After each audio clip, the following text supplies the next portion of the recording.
Good evening, everyone. Welcome to our workshop meeting on capital projects. I'd like to take this opportunity to thank Quandel for again being with us this evening to assist with any questions that the board may have regarding the projects and where we stand with these projects, because you'll notice that the numbers have changed in some areas. And then, of course, for the board for their commitment in seeing these capital projects through. So just as a quick reminder, we have been working on this for over a year. We reviewed the KCBA projects that were identified in 2017. Last year during the budget process, we hosted visits at all of our buildings to look at areas of need in each building, and that's how we started this process. We also looked at the potential financing of the projects, and through that restructured the debt of the district to allow for the district to borrow money to complete these projects. Since that time, the projects have come in at a higher cost, which is why we have come back to the table several times to look at these options, and again, why we're here this evening. So we do have a presentation, but this meeting is meant to be a working meeting for the board to go through and look at the projects and eliminate and then come back to the table with where we'd like to see as far as the price point. So at any time, again, this is a discussion, and that's what it's meant to be, and you have packets in front of you so you can work through it. On one side of your packet, you'll have the two PFM presentations from Jamie that shows the various financing options. And on the other side of your folder, you'll see the presentation with Quandel from Quandel that breaks down the different line items. And on top of that, you'll see a spreadsheet where we have listed, according to what our analysis of projects and in conversation, what could potentially be eliminated or reduced in scope. So that's how we're going to run through everything tonight, how we're gonna run the meeting.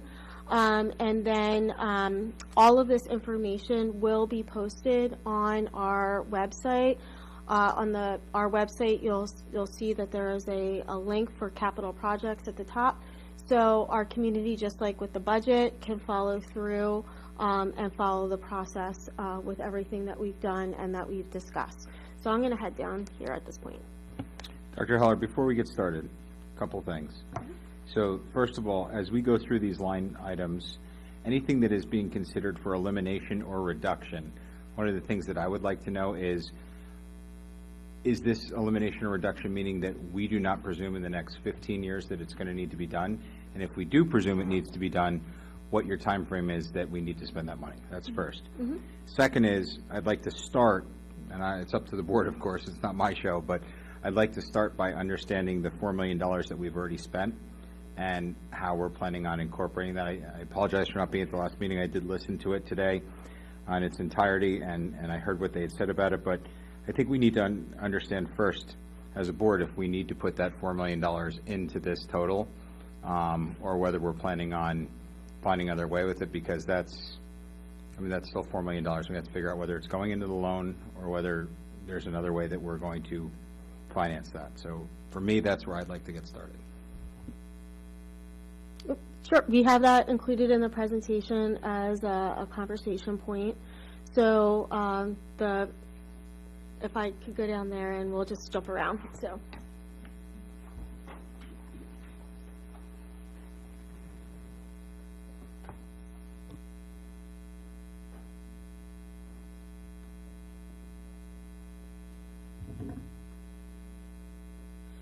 So that's actually our first slide, because that is obviously an area that is very important to us as well.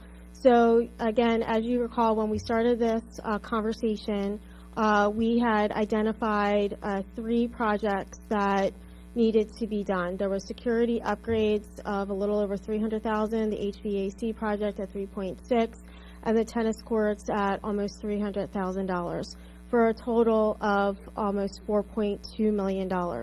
So when the board decided to do this, there was a discussion of a reimbursement resolution that was passed by the board, which means that you're obligated to in some way pay that money back. So Brian, myself, Jamie from PFM, Dawn, we've talked about this multiple times about what does this look like, because at this point your capital fund, the district's capital fund, is essentially depleted.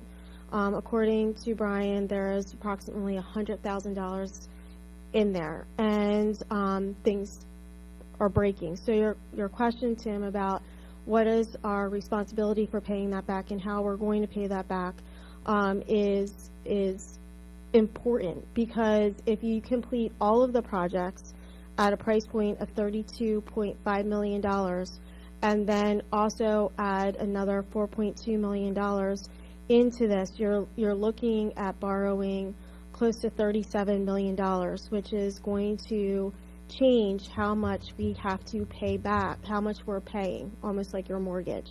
Brian, in anticipation of this, did budget $6.4 million. However, in looking in your packet at the presentation that Jamie prepared, you'll see that on one of the back pages that we would be paying back, and correct me if I'm wrong, Brian, about $6.7 million, which is $300,000 over that amount for over a 15-year period. It's something that we can do, that the board can elect to do. It pays back the entire amount entirely to replenish that fund, which was the original intent of the board when we entered this. But at that point, the intent was, or the thought was, the projects were going to come in at $21 million. We were paying back the $4 million, a little over $4 million, for approximately $25 million, and you had the opportunity to borrow up to $30 million.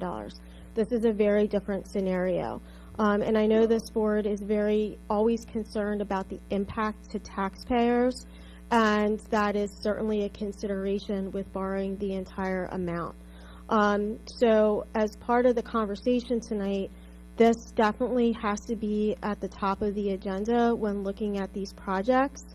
So before we, I think, go any further with how we do that, I do think you have to look at the projects to see if there's any that we can consider for elimination.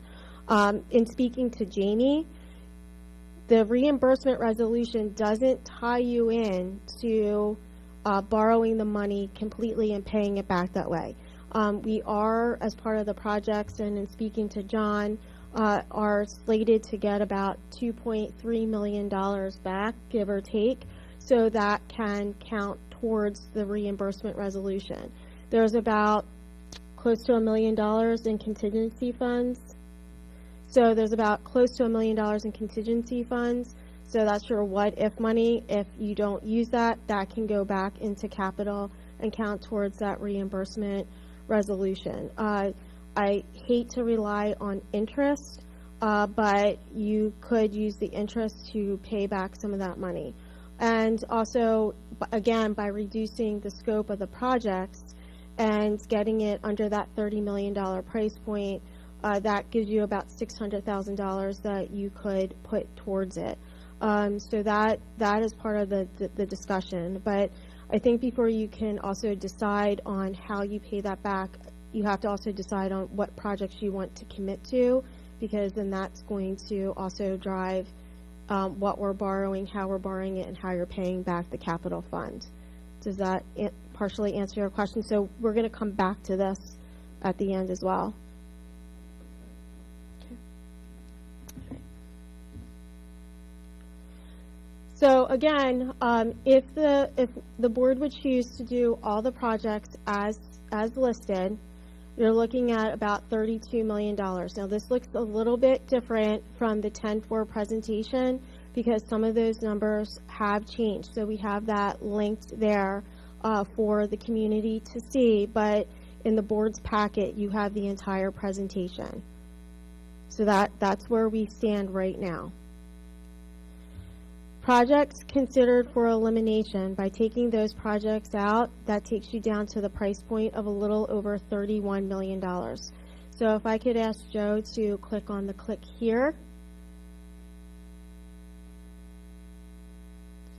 And in your packet, you do have the spreadsheet.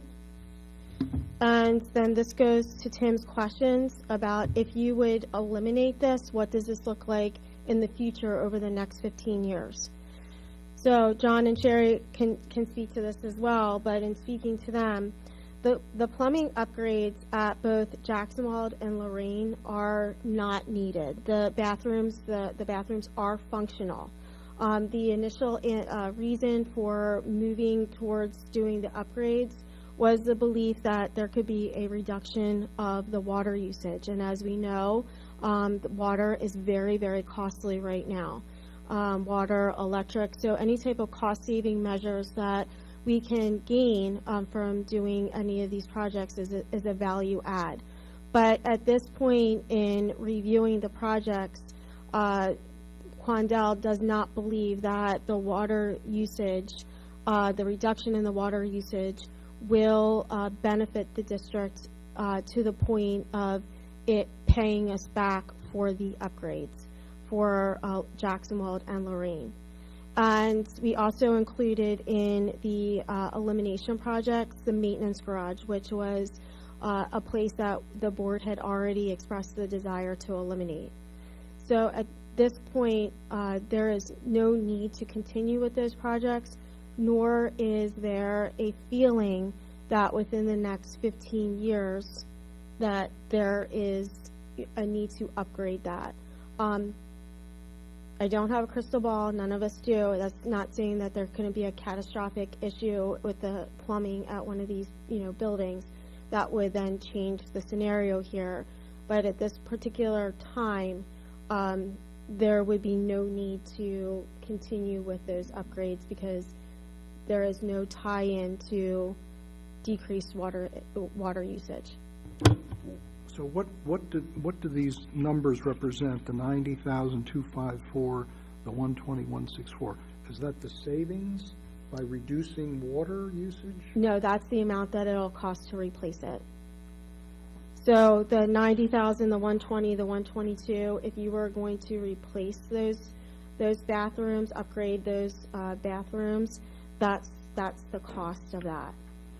Yeah, I can add to that. That's actually the cost of the low-flow fixtures, except for the maintenance garage. That was actually fixing a bathroom that has been used for years. So if we don't do these two projects, when it says potential impact, we will have to reduce water usage. Is that what you're saying? No, the potential impact would have been the reduction of water usage, but it doesn't equate to the amount that you would be putting out to do it. So it's not going to be beneficial to the district. So the potential impact would have been a reduction in water usage. Oh, I see. But we can't, they cannot guarantee, Quandel cannot guarantee that it will financially benefit the district by putting out that money with the hope that it will reduce the cost of water. That's why we have it recommended for elimination. Got it. Okay, thank you. Because it's not in disrepair. What would be the amortization period for that investment? In other words, if we have a reduction in water usage, there's a commensurate reduction in cost, water bill, and over the 15 years is what we considered for these capital projects, we wouldn't save enough to pay back that $210,000? Is that what they're saying? Good evening. The savings would be about the term of the payback. So it's somewhere between 10 and 15 years to pay for it. So it's not if it was a 2 or 3 or even a 5-year payback, we would be, a strong recommendation. And again, these are just recommendations, and then once we get through the projects considered for elimination, I'd like to turn it over to the board to discuss and really kind of cross out line by line if you would like us to remove it, do you want to keep it, how would you like us to proceed? Dr. Haller, there's no current emergency bathroom facilities at the field level at the stadium right now. No, correct? there is a porta potty. What is the standard across the county? I don't know that I can speak to that. I know that stadiums have bathroom facilities for the public to use. I was just recently at Daniel Boone for a game, and their facilities, I believe, are attached to their snack bar, which does not require you to go up steps. And I think that is, you know, to be honest, we have a beautiful stadium, but where our bathrooms are located, you have to go up steps. Whereas in the maintenance garage, you can just come right off the field, and the maintenance garage is accessible right there. So as far as accessibility, this would, you know, absolutely be more convenient, but we do have facilities for people to use, and of course we have the training areas. And Yeah, stuff. but actually, that was not for that was not for the public, that was for the Right. training facility, because you wouldn't have the public going through a Right. maintenance garage to get to the bathroom. Correct, but right now, for any player or staff that's utilizing at the steps. field level, we do not have a facility. No. No, Is that room heated? yes. So we wouldn't have to worry about frozen pipes in the wintertime, or you would still drain the pipes in the winter? It's heated because the garage is used, the second floor, there's office space for the maintenance people. I'm not even sure if the pipes are able to be drained down there. You know, that would have to be added. And does the administration feel that this is a good use to have a facility down there? I mean, our stadium is used frequently. It's not just a football stadium, right? It's used by several different sporting communities. So honestly, I think it's nice to have. I don't know that it's need to have. And when you're looking at the price point where we're at, if the intention of the board is to keep this at $30 million, this is an area that can be reduced without direct impact to our students. If you're going to add back projects, I don't know that this would be the first project that I would be looking to add back. If you're going to go with the whole 32 million plus price point, you know, certainly this is one of the areas that you can add back. But if we are looking at reducing the scope of the $32 million because we want to add back in the money for capital projects, this isn't a need to get done immediately type of project. Okay. Okay. Another question. Are there any ADA considerations here? No, because we are not using that bathroom currently, and our bathrooms at the other buildings are fine. Okay, thank you. The good news is the stormwater management that had been identified at Awatin Creek appears to have been resolved, so there doesn't even really need to be a thought about that because it was resolved. So unfortunately, it's only $24,000. So, but you know, every little bit counts. And then the biggest one on here is the repurposing of the space at the junior high to be used as either a wrestling room or a multi-purpose space. Again, if it is the intent, desire to decrease the amount of money that we're spending on these projects, this is a recommendation. This is up for your discussion as to how you would like us to proceed with it. Again, is all of our activities worthwhile and beneficial to our students and needed? Most certainly. But in the scope of things, I can't put that at the top of the list of something that I would recommend that you keep. The new cafeteria door, again, Why the price tag? Well, the original thought was to put in a boys and a girls bathroom there.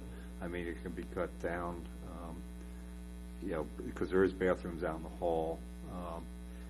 Basically, all the walls have to be patched, the floors have to be patched, and put in a new wrestling rug or. But I mean, if we were just going to use it as a general purpose, as an overflow classroom, Why the $400,000 price tag?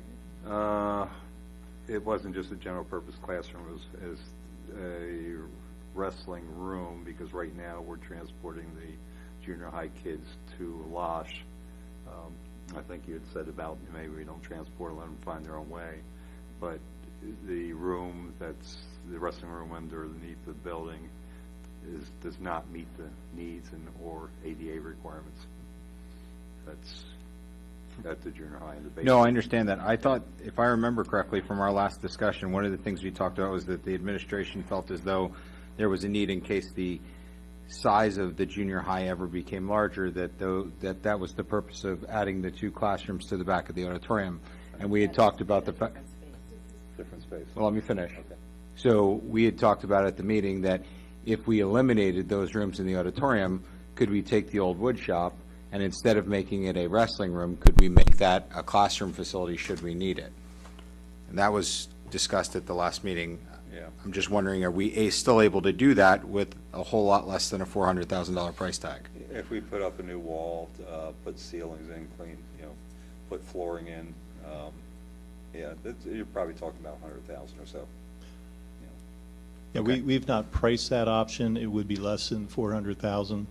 Probably about half this cost is the ADA bathrooms that were included, 2 of them, building new walls out for that purpose. So it wouldn't, if there's the interest in having this as a classroom only and not a wrestling room at all, then the scope would be different, but it would be less than this amount. I think it'd probably be between 100 and 200,000, probably closer to 100,000.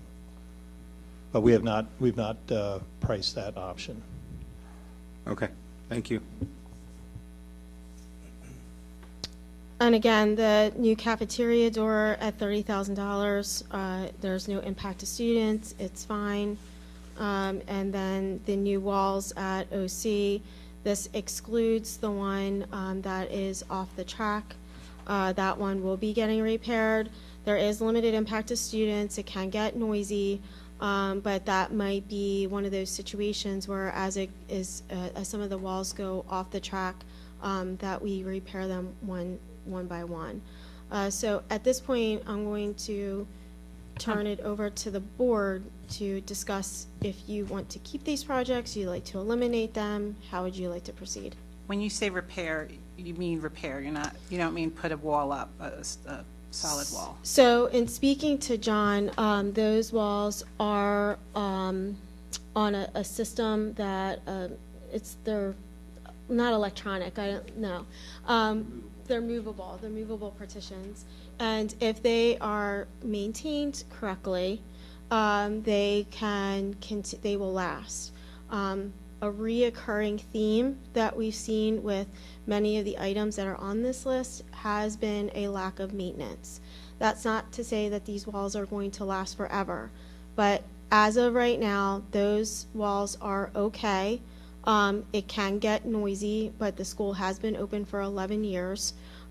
So this would just be repairing the one, or replacing the one that's off the track and leaving the other ones alone. So that's why it would take off over $300,000. So replacing the one that's on the track, so not fixing it on the track, No, but taking it out and putting a solid wall? Yes. Okay. Yeah. All right, thanks So, for and it would clarifying just that. be that one. That one, correct. All right, thank you.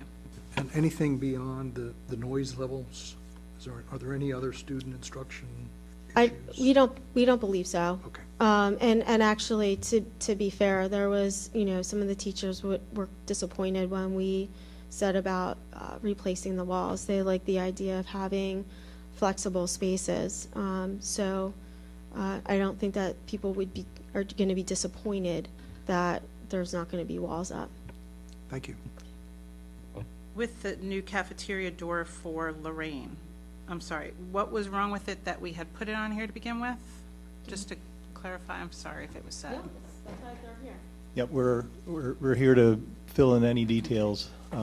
So in that cafeteria, there's, originally we just had an ADA lift, And in discussion in terms of how students flow in and out of the cafeteria, they're essentially using the same doors to get in and out. And there's some congestion. So adding this door in the corridor instead of in the area that's between the cafeteria and the serving line of the kitchen would have allowed students to come into the serving line, into the cafeteria, and exit in a different way, just reducing congestion. I'm going to go back to the junior high classrooms for a minute. I'm stuck on this, because the way I remembered it, I believe the administration felt as though it would be good for us to have an extra space should we need it at some point in the next 15 years. My personal thought is that if we can save $800,000 between a repurposed room and eliminating the 2 multi-purpose spaces and replace it with $100,000 to make that current room into a classroom space, and the administration can feel a little more comfortable that they have that space if they need it, that's a good trade-off, $100,000 for $800,000.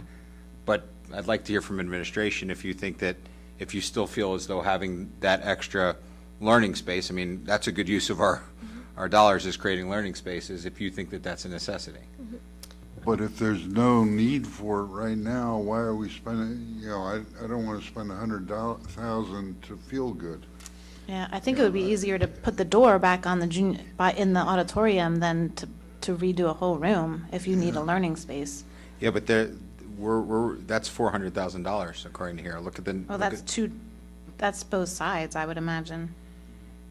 But my point again is, if they don't need it right now, why are we addressing it? Feel-good space is nice. If I want to feel good, I'll buy myself a new vet. And if the board wants to pay for it, I'd appreciate it. The reason it was addressed originally is because we have a wrestling room we can't use there. We have a second sport, a girls wrestling team, and we're transporting them to Losh. No, I get all that, Brian. And that was a larger room. That's why it was originally put there. But I'm talking about, there was a lot of talk about, I'm remembering this correctly, right?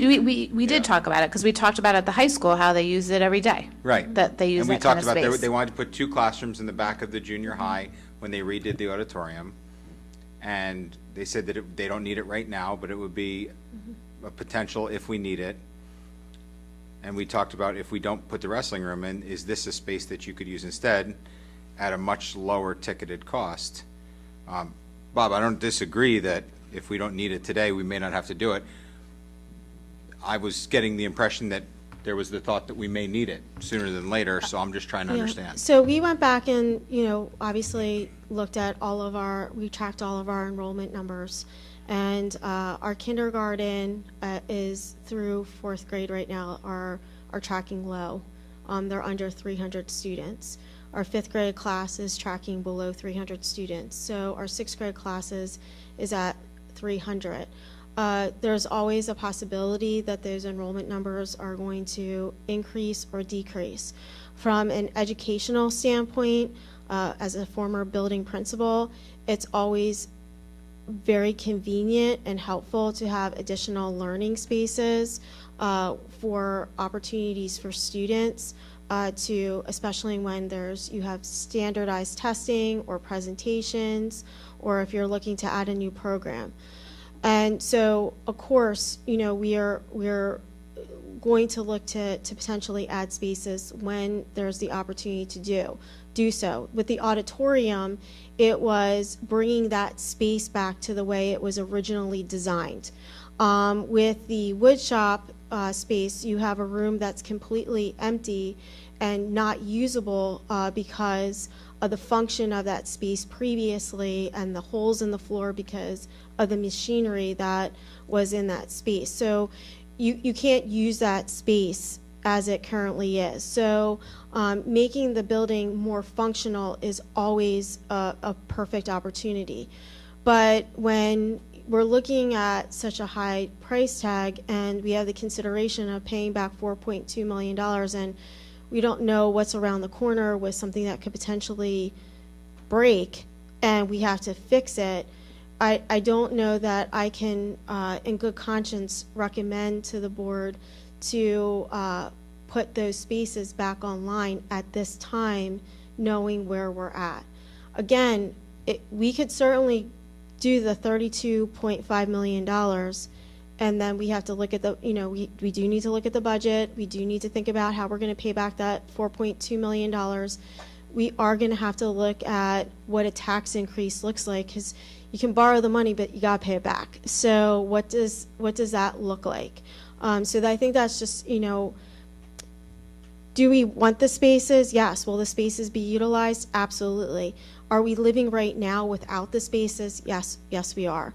And do the enrollment numbers indicate that we could potentially need them in the future? Not at this time. But it doesn't mean that we wouldn't use them even with the enrollment. We're about 700 students less than we were 7 years ago. And we functioned during that time without this additional space. So although, when I say without it, it was a wood shop. But we don't have that in the curriculum anymore. I would be more in favor of taking this project off and addressing it with some of the capital expenditure money that we should put back into the system,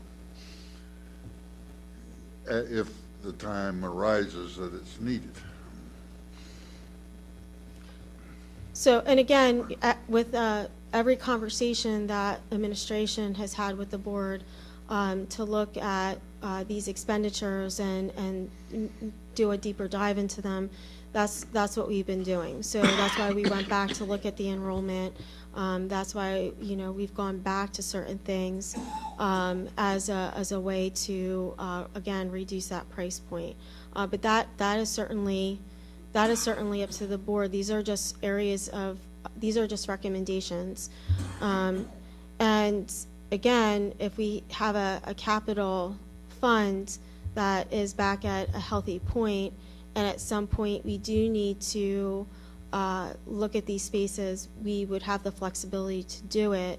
But right now, if you do it, then you're locked in to have to pay it back, where there's other items that are more pressing. And unfortunately for, this situation, the HVAC project at the high school just came in, substantially more. We were looking at $5-6 million, and it came in at 13. They were, they were able to get it down to 12, but we were looking again at $21 million, and now we have one project that is coming in at 12.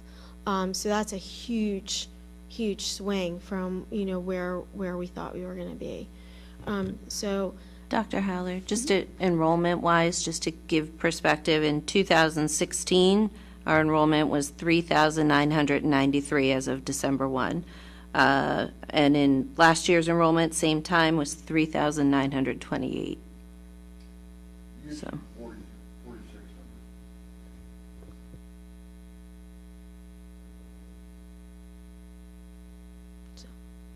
and we haven't been using the spaces, so because they weren't functional. Again, great to have, and we would love them, but then we have to pay for it. So. And correct me if I'm wrong, right now at the junior high, those are the 7th and 8th grade classes are some of the biggest classes we've ever had go through, and they're fitting right now. Yeah, so looking at the enrollment currently, the majority of our classes are hovering around 3. We've had a couple that are coming in around 320, 25, 27. I believe right now the 7th grade class is one of those larger classes. And to manage that, we then looked at Rifton's enrollment and, eliminated some positions through attrition. So right now at Rifton, we have 10 teachers in 5th, and we have 12 teachers in 6th. And again, looking at staffing and eliminating positions through attrition when your numbers are going down is an appropriate way to manage staffing costs, because that is the biggest piece of your pie when you're looking at costs. So that's also one of the factors that we've been considering. again, this is, all up for discussion, and, if somebody wants to keep any of these things, then that's certainly, up for the board to decide. So I'll leave that to you if you'd like to discuss that.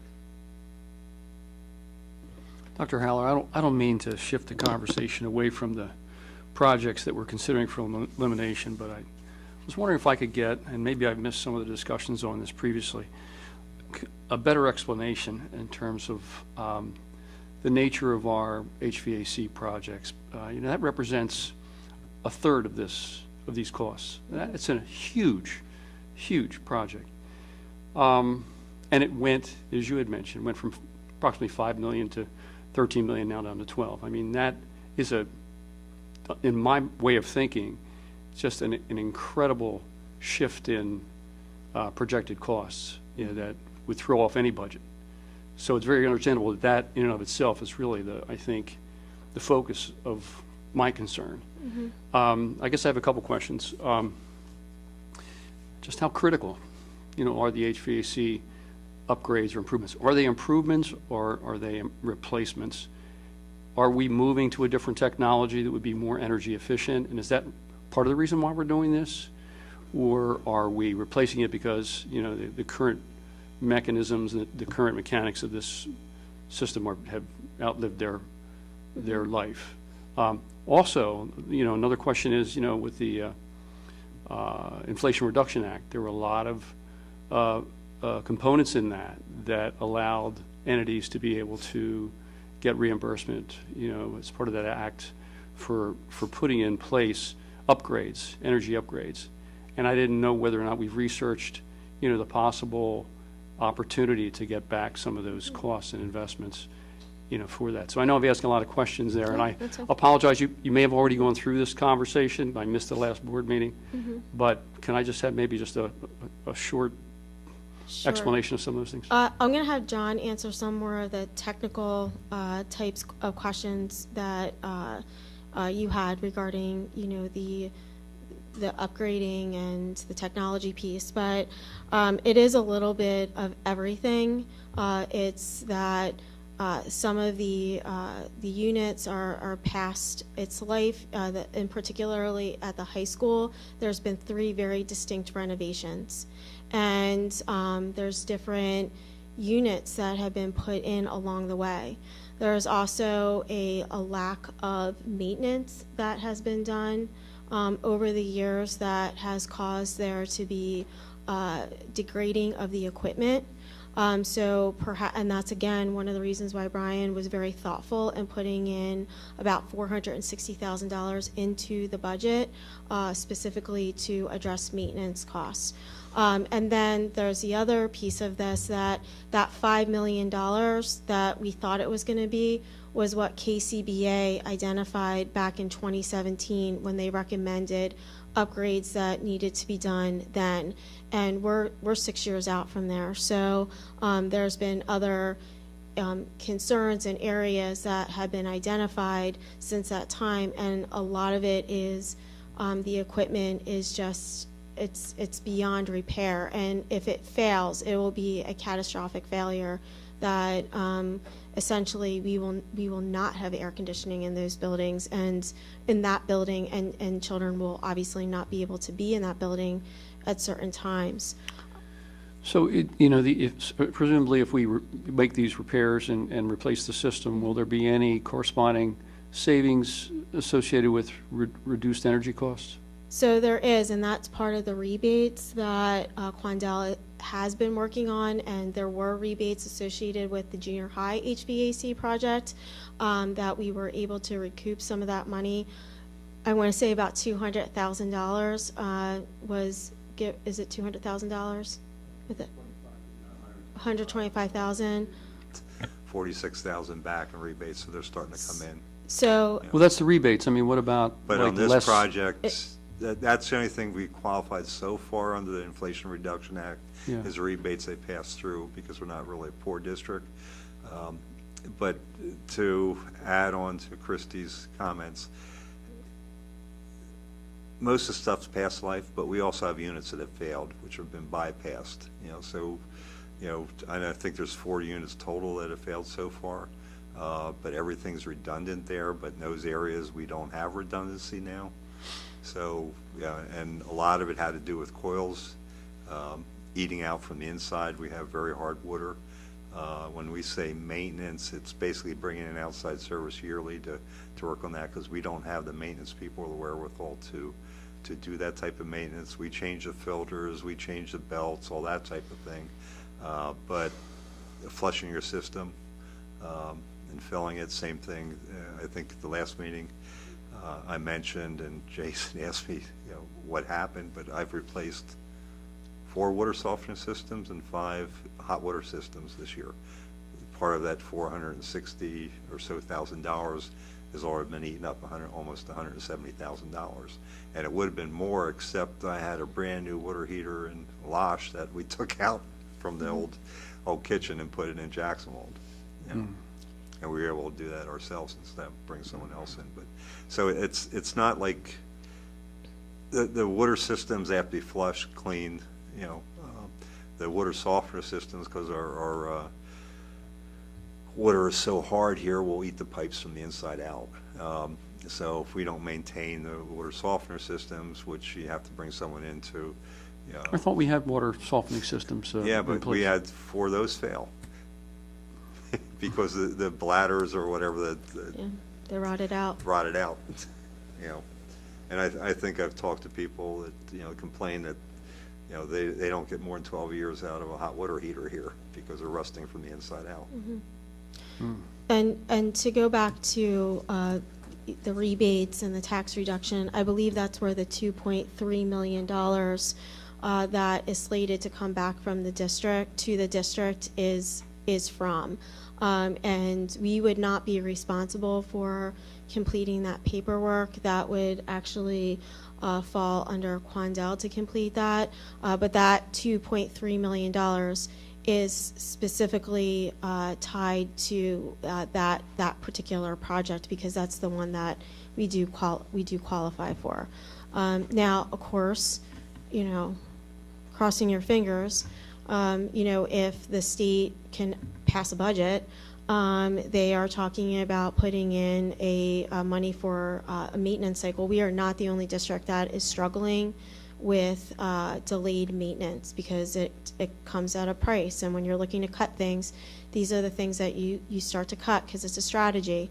But if they do bring back Plan Con 2.0, there could potentially be money that we could get for that as well. But we Yeah. don't know that. And the other thing is, what we're looking at is guaranteed energy savings contracts. So like we did one for Losh, this building was about $920,000. I think the guaranteed energy savings we get is about $78,000. So it's like 11-year payback on the savings based on current rates. Okay. So, but I can invite John up to answer the technical piece if you would like Okay. more information.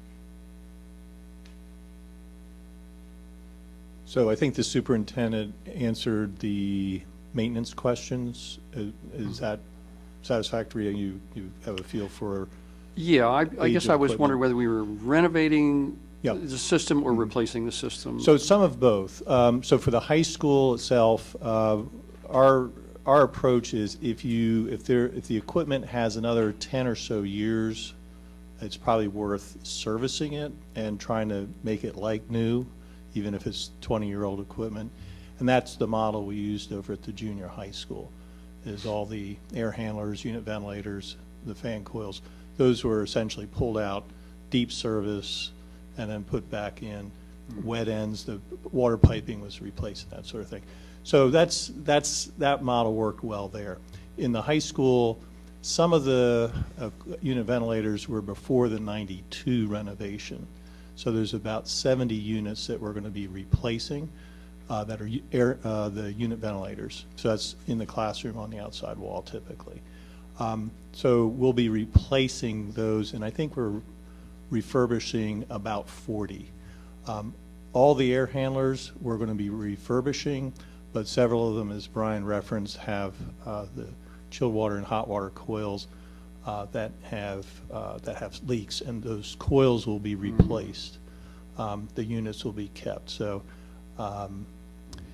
as far as energy savings, the central chiller plant is going to be replaced. And the new equipment today is far more efficient than the equipment from 1992. So there will be definite energy savings. One of our concerns, and we're actually doing the energy savings calculations in the last couple of weeks. We're not quite ready to present them, but we understand from the operations that they're really operating, maintenance staff is operating one of the 2 water-cooled chillers at a time, and we believe for full cooling in that part of the building, you should be operating the full tonnage. So when we put the new systems in, they will run to meet the requirements of the building, and so per hour or per unit, you'll see savings, a much more efficient unit, but the net savings on an annual basis will be using a little bit more energy or meeting more of a cooling load, but doing it way more efficiently. So the math is such that the savings will be very small. Okay. There is an existing split system chiller that serves the, I think, 2003 edition. That's older refrigerant. We're going to be tying that plant, taking that plant out and tying that piping into the new central plant. So it'll be one single system that runs very efficiently. And so when this is all completed, what's the shelf life of the new system? The chiller plant with maintenance, pregnant pause, is 30 years. Okay. So the ASHRAE life is about 25, but you know, with good maintenance, you'll have a 30-year. Just a final question. I mean, is there any reason to believe that holding off a little bit would result in prices coming down when we consider the current inflationary environment, the supply side issues? No, or is it just one of these situations where it's just going to continue to go up, you know, as it has in the unlike past? steel and lumber, where we do see fluctuations in sort of those, picking those 2 examples where there may be shortages, we have not seen for years price reductions in labor or HVAC systems or electrical systems or plumbing systems. There's been maybe going sideways at a couple of percent escalation a year. Right now, labor particularly is going to be going up. We are anticipating in December, 8 to 12% price increases on most of the equipment in that range. Lead times, however, are coming towards us in a good way. Well, the price seems like it went down from 13 to 12. I mean, was that a trend, or why did that happen? For us, it's clarifying scopes, making sure our contractors, you know, who is managing risk. So if our contractors, when we're pursuing, scope review and saying, okay, what are you doing for this? How are you carrying risk? I want to hold that risk because I can aggregate the risk.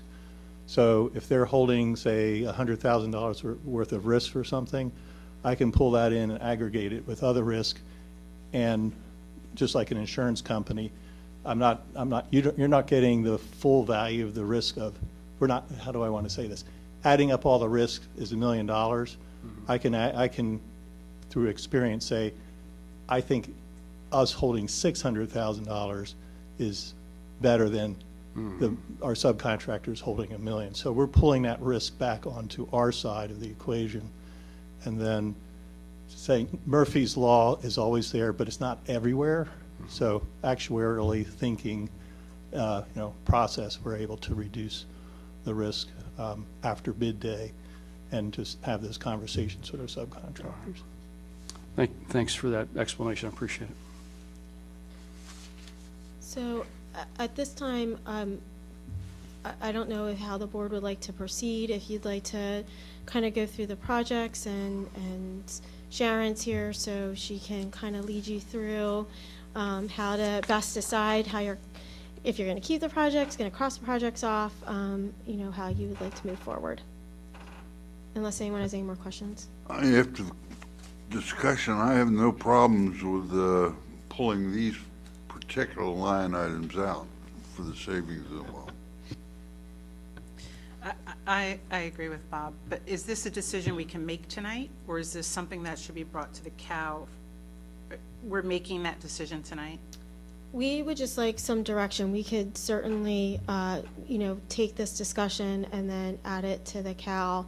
Not that we want to keep talking about it, but I wasn't sure if I we do were think, able to make that I do decision think here. timelines are important. And, you just heard John say that you're looking at potentially a 12% increase come December.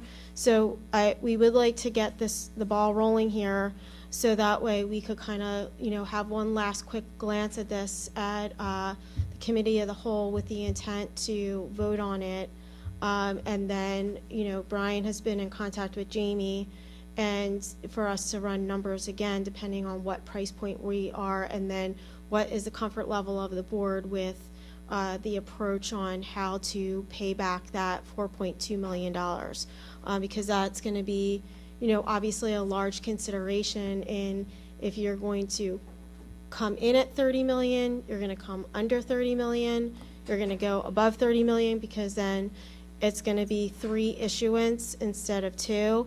And I don't know quite what arbitrage means, but I've gathered that is not something that we want to do. So according to Brian, no arbitrage, right, Brian?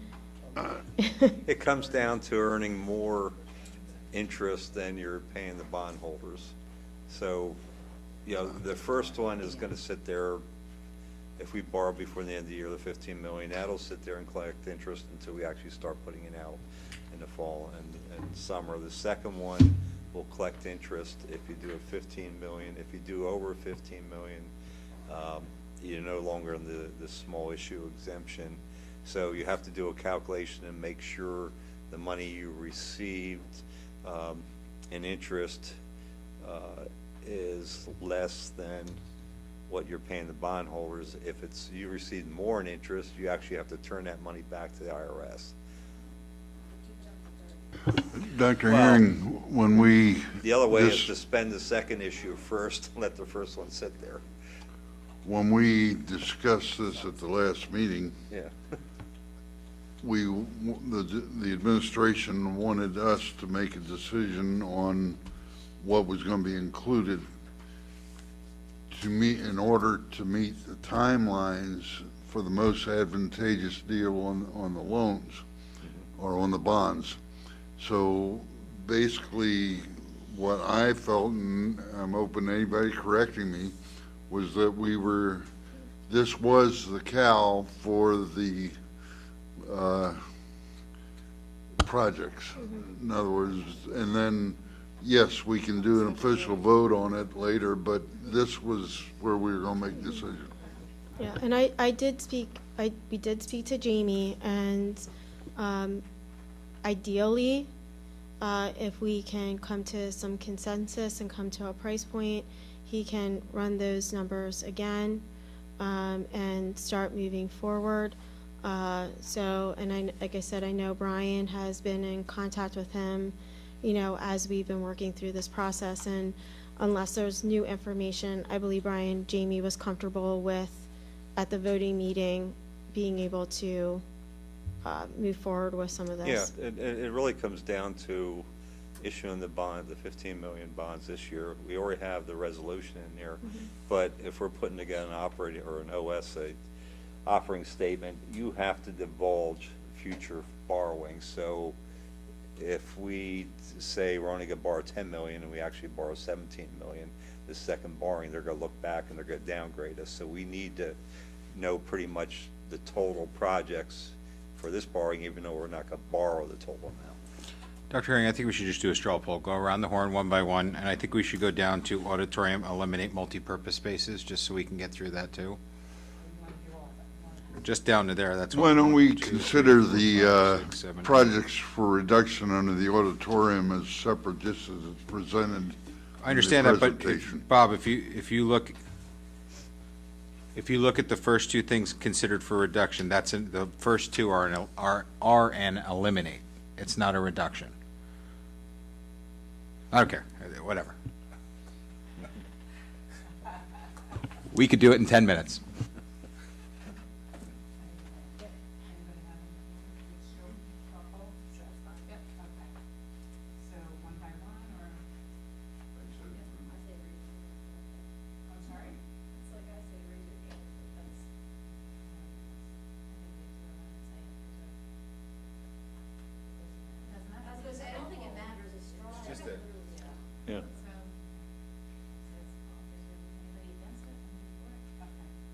So if we group just the top part, the elimination, anybody against us eliminating that top portion completely?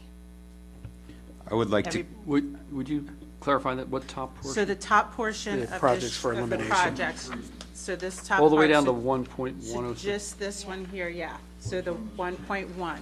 Okay. Is everybody okay with us eliminating that entire part? If there's anyone that's not, please speak now. I would like to keep the maintenance garage plumbing upgrades. Okay. Anybody else agree with that?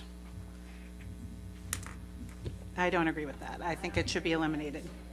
Okay. Anybody else want to keep that? Okay, so by majority, we're eliminating the 1.1. Okay.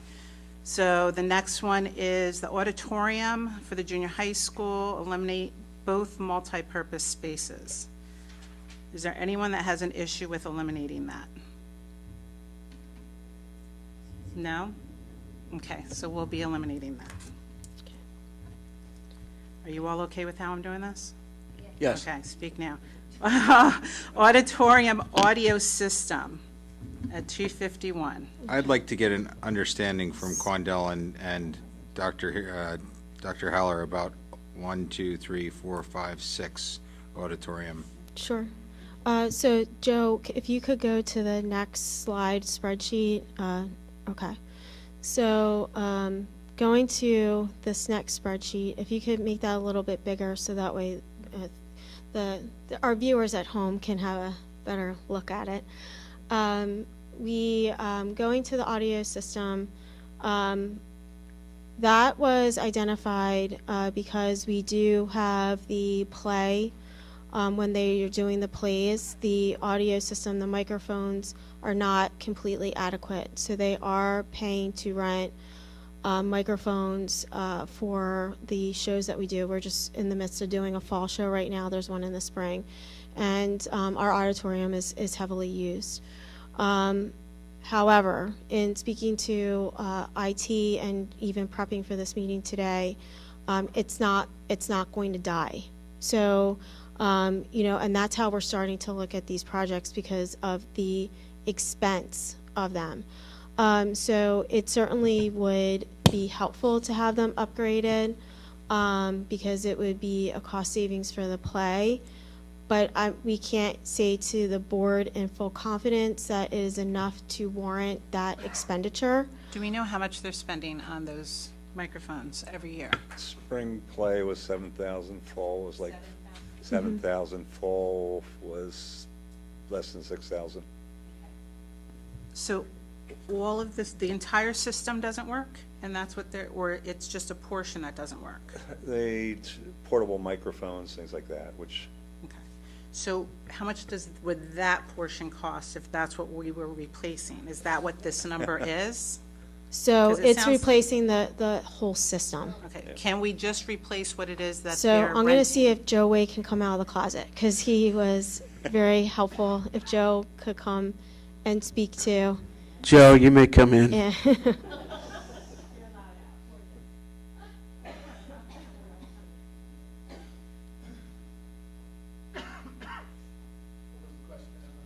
About the audio system when we spoke today, Sheldon said that it's not going to die.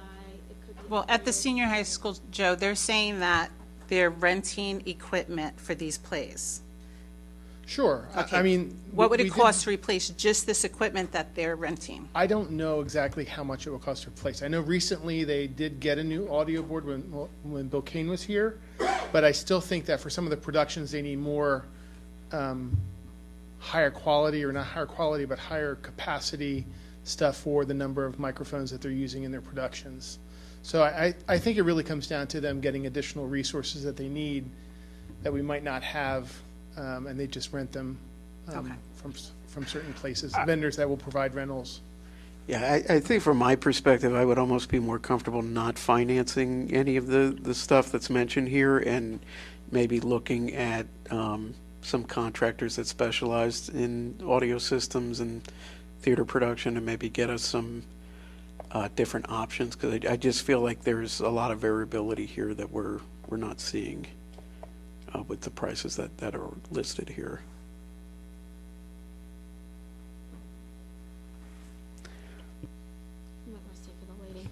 If we do nothing, we're okay spending $210,000 on renting microphones for the next 15 years, but we're not okay spending $250,000 to replace the entire system.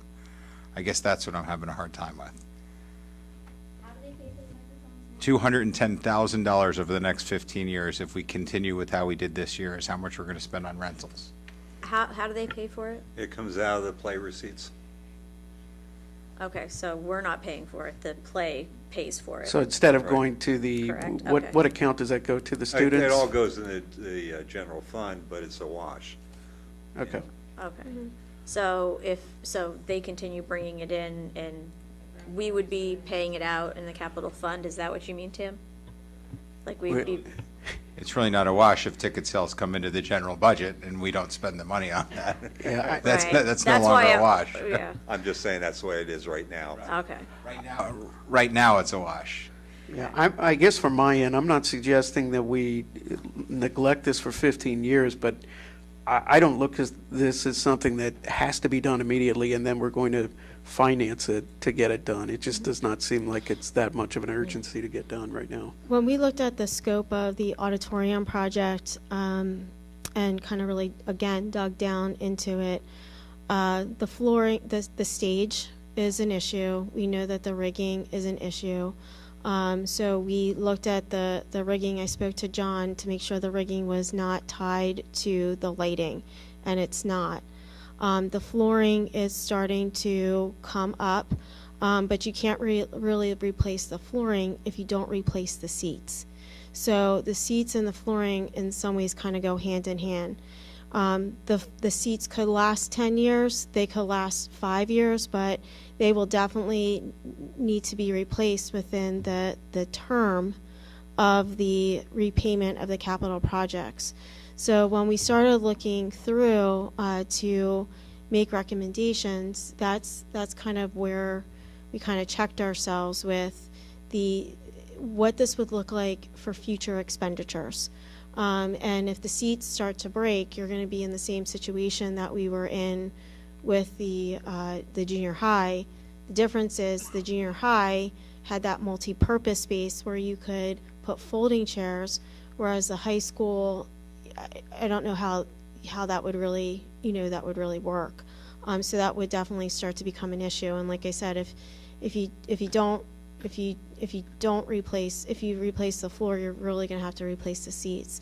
And that's actually cheaper than some of if you go into your packet and you start to look at it line by line, the seats are one of the cheaper things than some of these other items.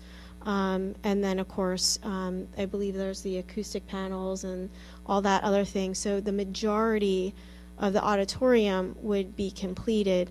We're just looking at the lighting and the sound system. Now, in speaking to Sheldon, Joe's partner, he did say, and John said it too, that the lighting is outdated. It's outdated, and like so many other things that we've seen here, because it wasn't on a replacement cycle, because we've kind of let things go to end of life, and in some places on a ventilator and respirator and doing all kinds of things to keep it alive. It will have to be replaced at some point. It will have to be replaced because it's getting harder to find the bulbs to keep that system going. Is it going to happen tomorrow? No. Is it going to happen in the next year? No. Could it potentially happen in 5 years? Sure. But that's a very big price tag, and I don't know that it's a necessary expenditure at this point. It's something that we might want to look at on our own. We already have looked at it prior to me coming on board when they started looking at the lighting, and that was one of Sheldon's suggestions as well, that we, again, do we look at rebuilding the capital fund, and then at that point, when it's necessary to replace it, then backfilling these items. Again, like the virtual backdrop is really nice, and I appreciate everything that Quandel did to give us, what was expressed would make this a state-of-the-art auditorium, and not saying that we don't want that or could use it, but it has no direct impact to student instruction, and it is functioning right now.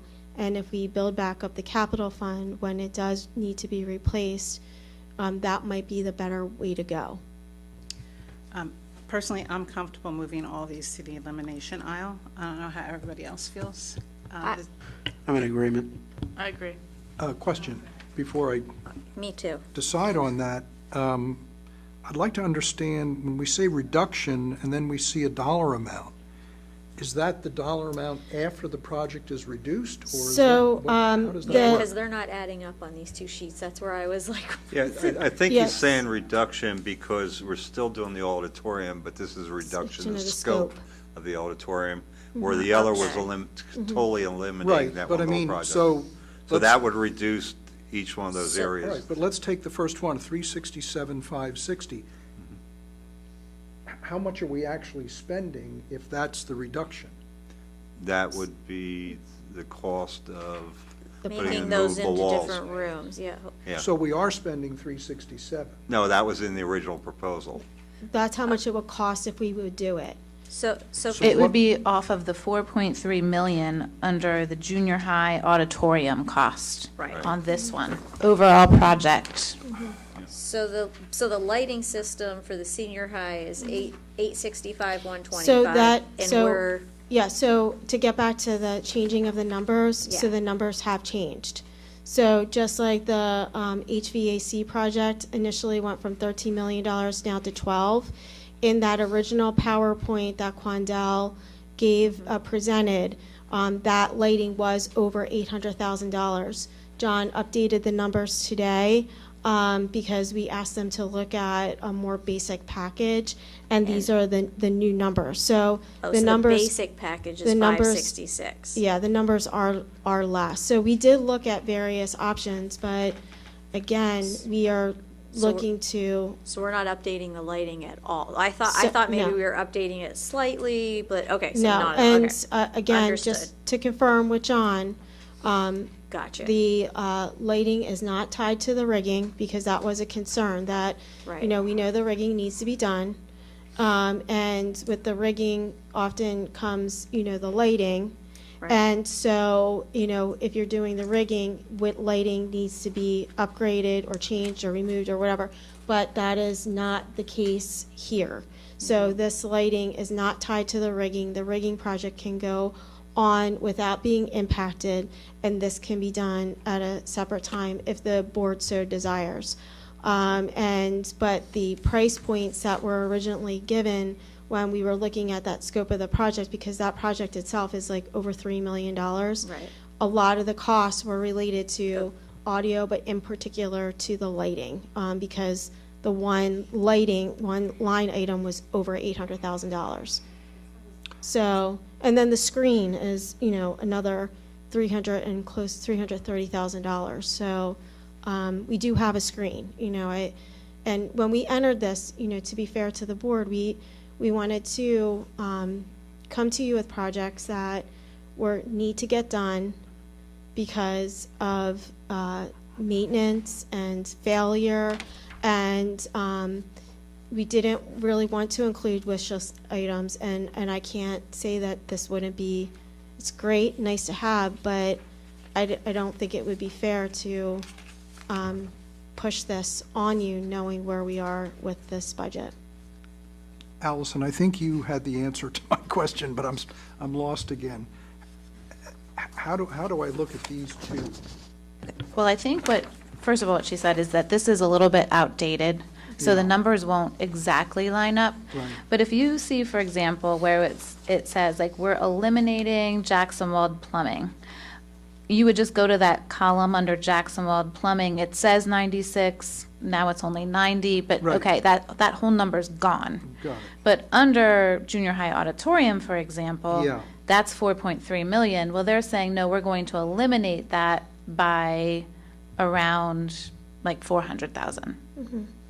And in your, reduce that by like 400,000. So now that number might be like 3.9 instead of 4.3. Okay. Thank you So so some, much.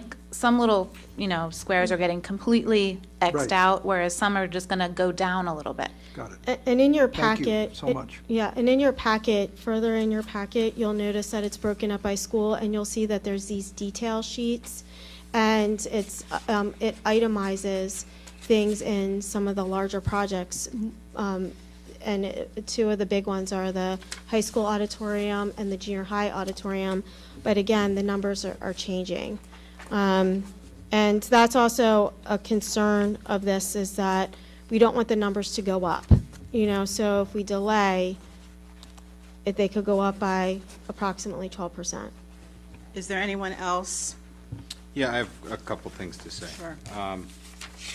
I have a concern with this, because I think that I don't want to fall back into the trap where, and I've said this many times, where over the next 15 years, we already know we need a new turf field, right?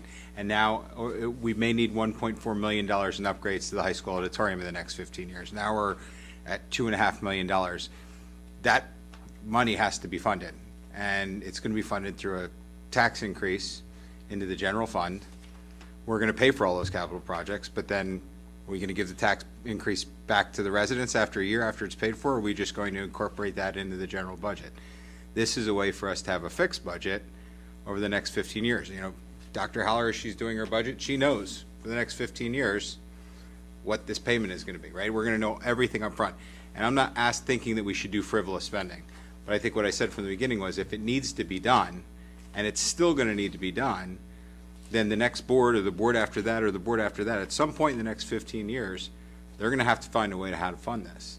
And we could say that we'll rebuild the capital budget, but, well, we have to rebuild it somehow. We're not just going to start coming up with millions of dollars in revenue unless it's coming from the taxpayers. And, when our athletic fields need fixed, we spend the money to fix them. When our indoor athletic facilities need fixed, we put a new gym floor in, we put new wrestling mats in. These things are things that the theater program needs to properly operate and have a successful theater program. And I guess the question of the board is that when we start looking at all our athletic things, are we going to start doing the same thing? Are we going to start saying, well, we're just going to keep kicking the can on this if this is something that we need? This is a multi-purpose room. Even something like, I don't want to spend $328,000 on a virtual backdrop, but, virtual backdrops are, in 2023, when you buy scripts, you have the option to buy the virtual package with it. So I guess the question is, how are we saying that this is, we can't do this, but we can do other things? I'm just having a hard time with. So, and really, at the end of the day, when all these are done, our major productions are happening in the senior high school, and we're going to have a nicer junior high school auditorium with more up-to-date things than we are a senior high school auditorium. And I'm not sure that that balances things out. I was totally in favor of eliminating that top half of the sheet. I'm leaning toward agreeing with Tim on the enhancements to the systems in the auditorium. Because if we're going to expect our students and our instructors and our people to make do with what are rapidly becoming outdated systems, then why even have the program? I got a soft part of my heart because I was on stage crew when I was in high school. And then we had 3 candles and a burning. But We I feel had like that's an 4, Bob. exaggeration. We had 4 candles. or did approve. Is this gonna last 15 years, considering how often change? Yeah, like how long is this gonna last? I'm just asking from I can't say it's gonna last 15 years. And I think she's saying the brand new system. If you put a brand new no, system I mean in, a brand new system from a technical standpoint, because an iPhone comes out every 6 months. I want to know how often are we gonna have to upgrade this? Sorry, that was my question. Yeah, so lighting fixtures, the warranty for the fixture is 5 years, and the warranty for the LED driver is 10. So that can give you a sense of what the, the factory is saying, the confidence in the longevity of the light fixture. Just because, warranty plus a day doesn't mean failure.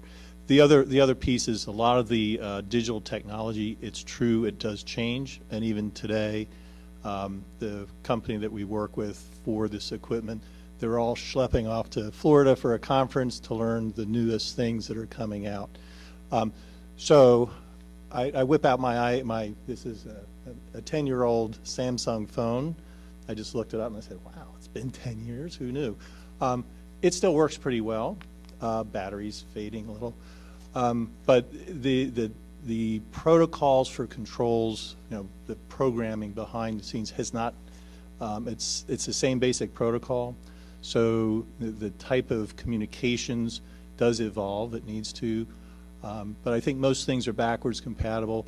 30 years, probably not. 20 years, very likely. 10 years for sure. So I have a question. Have we ever had to delay or cancel a show in the high school auditorium due to any of these items that are listed here? Not that I'm aware of. So everything I'm hearing is that there is no immediate need for any of these items. And how old are these items? Do you have any idea? Younger than you, Bob. So we Older than the candle? we believe that the audio system was put in sometime around Bill Kane's tenure, and I believe Bill may have retired back in 2019. Does that sound about right? But the lighting is most likely original to the auditorium, which we thankfully Allison has determined is from 1994. So the lighting is, to Tim's point, the lighting is older. When we were looking at projects considered for elimination and reduction, we looked at, again, are they failing? We couldn't come to the board and honestly and confidently say that these items are failing. They're not. The lighting is definitely going to be an issue. It's going to be harder to replace. As far as the impact to student instruction, there is no direct impact to student instruction, but it doesn't mean that it doesn't impact students. And Tim's right. If it's fields, we do have to upgrade them, or because of the safety of our athletes, our floors, we had to refinish floors. I do think that this is very expensive. I've talked to John about this already. I do think this is very pricey. If the board would choose to keep this in the budget, then I do think that we need to go back and look at how much you're paying back, for the fund balance, and make that consideration of the $2.3 million that you're going to be getting back, and then of course there's a consideration for the interest, and perhaps not borrowing that much on that end. But our goal was to present options solely to the board to get it under that $30 million price point. But again, would we also like the state-of-the-art auditorium? Do we think our students deserve that? Certainly. Is it true that the junior high auditorium is going to be nicer than the high school? It is. But does it, is the auditorium still functional without these items? In fairness to all of you, it's a lot of money. Yes, it is.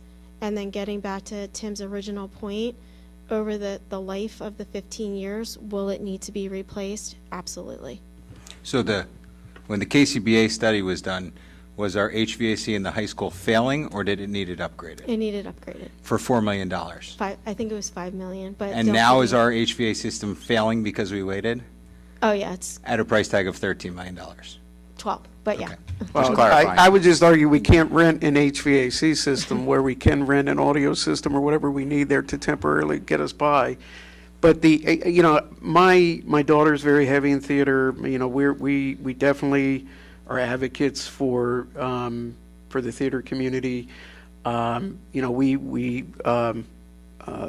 volunteer over at Genesius, and I could tell you, they're working, on a very tight budget. They put on amazing productions over there, and anything that they don't have, they go out and rent, and they use that based on their ticket sales. I would love to have a lot of these things. I just don't see why we need to finance this stuff right now. I think I am more in favor of taking this out, doing it piecemeal out of the capital budget.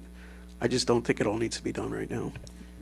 When we built the auditorium, the reason for it was to put on academic presentations and also to put on these shows because they've been going back since I was there. And if we expect excellence from our students, we should have excellent stuff. I doubt very much if this is the top of the line exotic equipment. I think this is just state of the art. And if we're going to do a renovation in there, why not upgrade the equipment to be to today's standards? If you're gonna upgrade anything, and just throwing it out there, if you're gonna upgrade anything, you really should upgrade the lighting. The other things can certainly be revisited, like the virtual backdrop again, because that is super pricey. The lighting will become an issue sooner rather than later. So, and that is, $600,000. And that's just from what I've learned from the IT department and from John. The lighting will absolutely become an issue because you will not be able to get the right bulbs for it. Is it going to happen next year? Probably not, but it will happen sooner than later. But it did give you some buffer, and I think Brian wants to say something.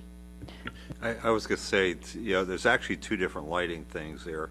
One is the house lighting controls. I really, I will push those because we have study halls in there and the lighting's pretty bad for those types of things. And, the house lighting and controls really needs to be upgraded. Yeah, and the rigging was mutually exclusive. In other words, you could eliminate other things and the rigging could stand. The two lighting ones, the one that says lighting and house lighting, those actually, if you go into a theater production, the house lights go down and the stage lights. That's all done on one control panel. And just a footnote, the last meeting I attended, there was a question about moving some of the equipment over to the junior high school. And it was, I think the suggestion was lighting. We're actually taking the soundboard. It is current technology. It's about 10 years old. And that's going to be the soundboard at the junior high school. It has the right capacity for that. And a new soundboard would be going in for the sound system here as proposed. This is a footnote. Would you say that the lighting would have a little bit more of a lifespan than some of the other systems? The lighting, sound systems, everything is really based on the drivers and the computers at this point. So the lighting, the fixtures themselves will last quite a while. It's all digital technology and communication. So the lighting lasting longer than the sound. I don't know that that's, I think they're probably similar longevity. The speakers should last quite a while. Okay, but what are fixtures in this cost as well? The fixtures, so the auditorium lighting alone and the house lighting and controls both have fixtures. There are 120 theater light fixtures in the larger number, and I think there's 8 or 10. There is a technical word, and I'm not the theater person, but anyway, these are moving lights, so there are spotlights of sorts, but they have motion, so you can program them for this scene, and then the next scene they can move. So you eliminate. There's over 200 lights now that are in the high school theater. It would be 120, and I think it's 8 of these movable ones. So it's a large reduction in the number of fixtures, but a lot more functionality. So the answer to your question of longevity, the sound versus the lighting, I think they're going to last about the same amount of time. We just, obviously want to just be, clear and honest with the board that of the two things, that the lighting will need to be replaced within that 15 years span, most definitely. And Joe has more information. So recently, when we did a conversion to LED, the lights that they put into the house were incompatible with the current, like the LEDs were incompatible with the current system. So there was a lot of going back and forth. So the lighting is important, and the reality is the incandescent lights that are in there could become very difficult to get the further we go down the pike. So it is really if they do start to fail, you're not going to be able to rent, new lights. So the conversion to LED to those lights is a huge, important part of this whole process, because the lights are really so important to the productions. The sound system, if the sound system goes bad or doesn't have capacity, it's very easy to reach out to a partner to get a rental. Those types of things are, a lot more flexible. But the lighting is, it's integral into the house and to the stage, and it is an important. Joe, where do we get the parts for the lights now when we need them? Sean Pauly, who was in my department, left a couple years ago, was the house manager, and he knew all of those things where to get. A lot of it was just reaching out to third parties that still have them. Some of them are refurbished, so they'll take the light, the driver, they'll fix everything, just put a new incandescent bulb on it so that it's not as expensive, and they're just reusing them because they're not being manufactured. So we have some of those same lighting systems, those lights in the elementary stages that are even older. But I think it's just finding the parts and what's available. It's sort of sourcing it. The other thing is to talk about the virtual backdrop video. The junior high for years had rented that from a third party, but their plan, Melissa's plan, was to actually save enough money through the production to end up buying it, and she did buy a solution to put into the cafeteria, into the auditorium, through that sort of creative budgeting. So they have they provided the resource through their ticket fees. If we did get new lighting, would we be able to use some of the old lights and things for the elementary schools? Probably. I think some of the elementary schools are even older than, I don't know. We'd be able to save them or maybe even sell them to third parties who would come in and salvage them for just that purpose of using them in other locations. It is an expensive, endeavor to go LED, and a lot of places just can't take like small theater companies can't take that on. So I'm sure we'd be able to find a source for them if needed. I just don't want to, not give you the full picture and, lead the board to believe that we're going to be good with these lights over the whole course of this. And, it was asked, are there going to be any projects that are going to come up within this 15-year span? And the projects on here they will. That doesn't mean you have to pay for them out of capital projects, but you will have to replace them. Is there a difference between, and this is probably a silly question, you have lighting for the 566, and then you have house lighting and controls. Can the house lighting and controls be done without doing the lighting? No.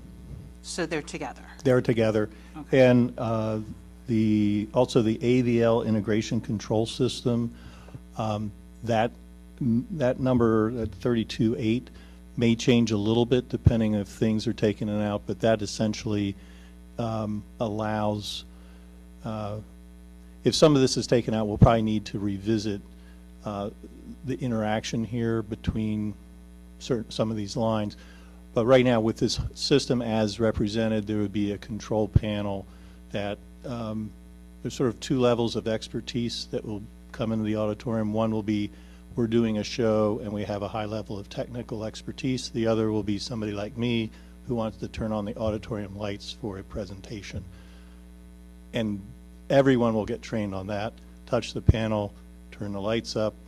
I need a mic, plug it in, hit 1 for channel 1, and you'll be able to do this in the auditorium with lights on. There'll be scenes set. So that second level for someone like me, every teacher, many students, if they have permission, could go in and use that room without much training.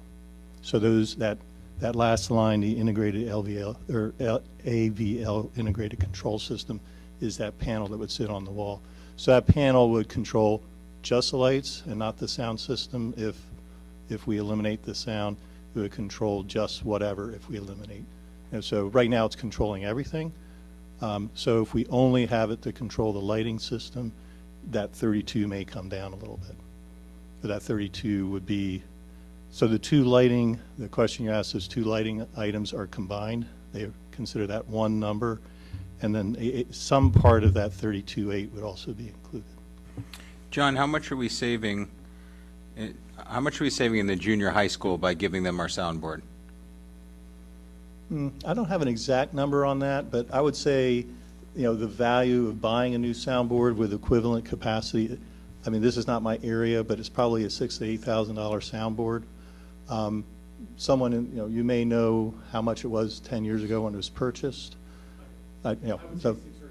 Yeah, somewhere in that range. Okay, And then there's labor to move it and install it and integrate it. understood. Thank you. I have a dollar question. I'm mindful of the very first slide that we have to pay back the 4.2 million. How much, if any, of the 2.898337 can be applied to that? I guess the question for Brian. That number is just coming off the 32 million. So So if that doesn't help us pay off. No, so Okay. basically, if you take that number off the 32.5, it gets you to the 29.6. And we were looking at borrowing at 30 million to issuance, $15 million, and then potentially in March, another $15 million. So you would be able to apply about a little less than $400,000 to that repayment of that $4.2 million. And then coupled with the $2.3 million in rebates and the potential for interest, that could get you close to the 4.2 million. So Right the- now, interest is doing well, but as Brian has reminded us on a regular basis, you can't always, Yeah. that's been a pleasant surprise, as Brian has continuously reminded me. Yeah. So the 29.6, you say we're going to get 400,000 out of that towards the, If you borrow $30 million. yeah. Yeah, I think we need to wrap up the second part here to figure out what that final number is going to be. Are we all at the majority still of wanting to remove all 8 of these items? I am still in favor of removing all All of them. 8 All of these items? I'd like to see the lighting and the control system maintained. I think that's part of the building, Right. and it's not something that, like the visual backdrop is an add-on, that's fine. The audio, they can rent the mics, but they can't go out and rent lighting and controls.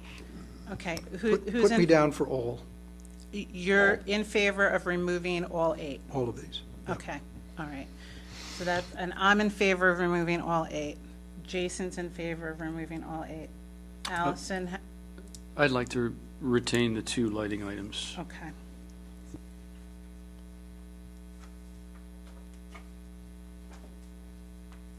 Andrea, how are you feeling?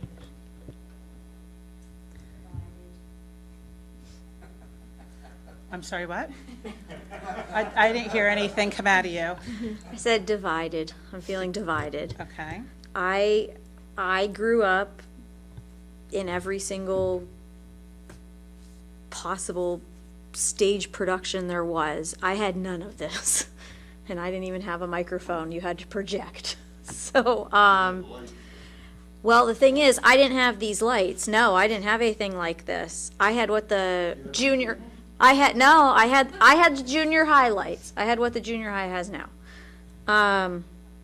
Which I'm not saying that's what you should have.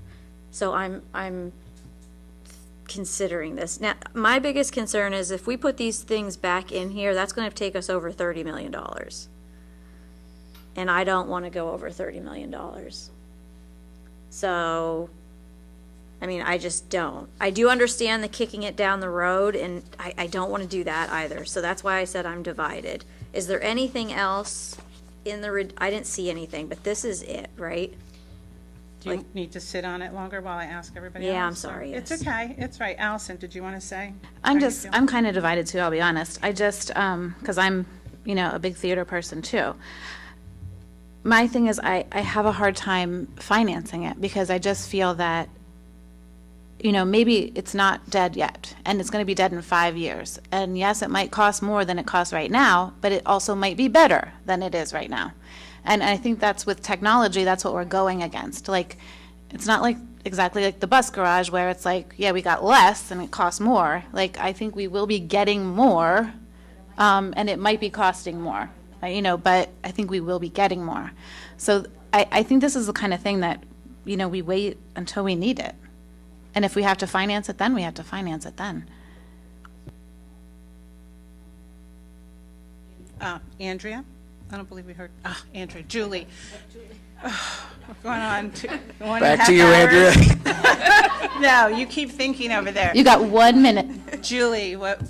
I'm torn too. I mean, it's almost $1.4 million. But I do agree. I mean, the lighting is a little bleak there. So if we do move forward, I would like to see the lighting included, not eliminated. But either way, I mean, Andrea's point saying that, keep it under 30 million. Even if we add the $4.2 million back in to replace the capital fund, at minimum, we're looking at, 34 million. I think the administration gave us 30 million, and then they're saying, I think, with the interest Yeah. and the rebates 2.5 million and the in total 400,000, rebates. it would be 30 million. Yeah. Yeah. That's the plan? That's That's the plan. Okay. All right. Yeah. Just, But that would be after the fact, not, But it wouldn't be it's- available yeah. right away, but yeah. There's So- no guarantee though. I mean, it's I looking just- into a crystal ball. Yeah, I gave, Jen is back here to kind of like look at numbers, and she has it on a spreadsheet. So, eliminating the multipurpose spaces, and the audio system, and just keeping the lighting at 566,000, the house lighting and controls at 109. And do we need the integrated control system? Yes. That would be $708,000.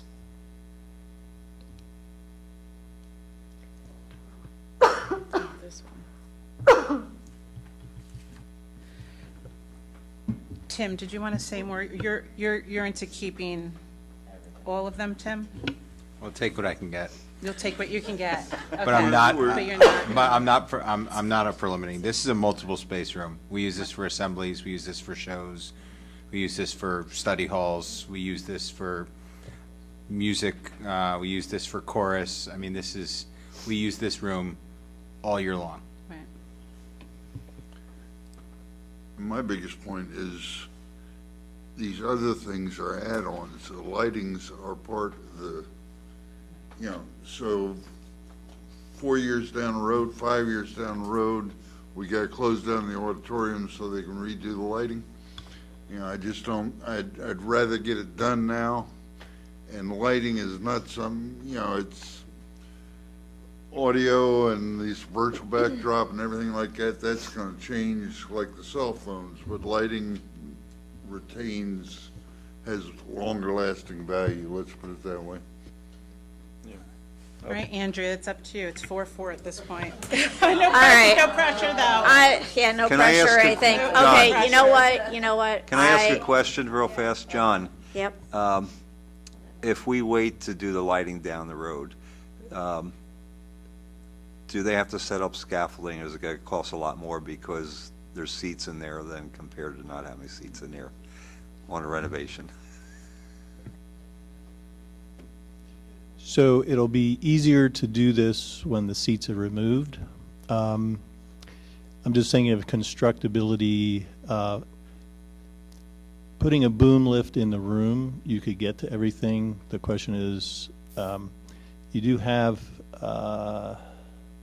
access to the stage, but not to the main floor with the boom lift.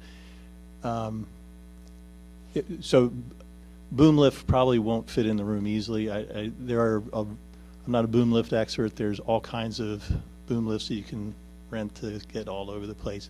But probably what you need for this room, unless you rent several, you essentially have the aisles, the orchestra pit, and the geometry in the back might minimize what you can get to.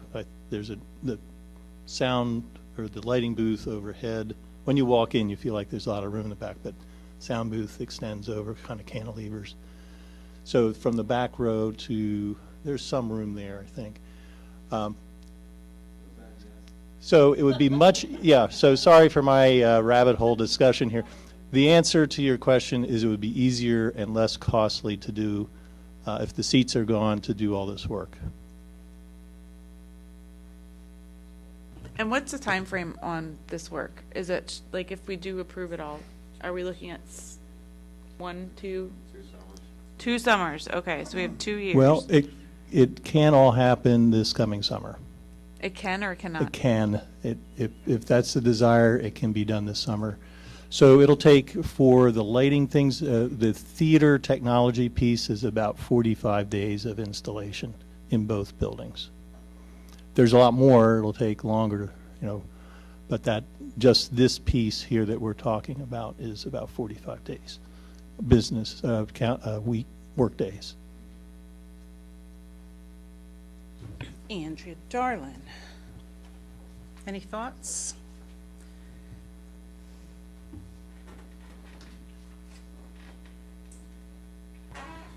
Yeah, I'm for reducing all of it. Okay. So that's 5 to 4, accepting all of the reductions. Say, okay, we're giving you this, and we're going to move forward.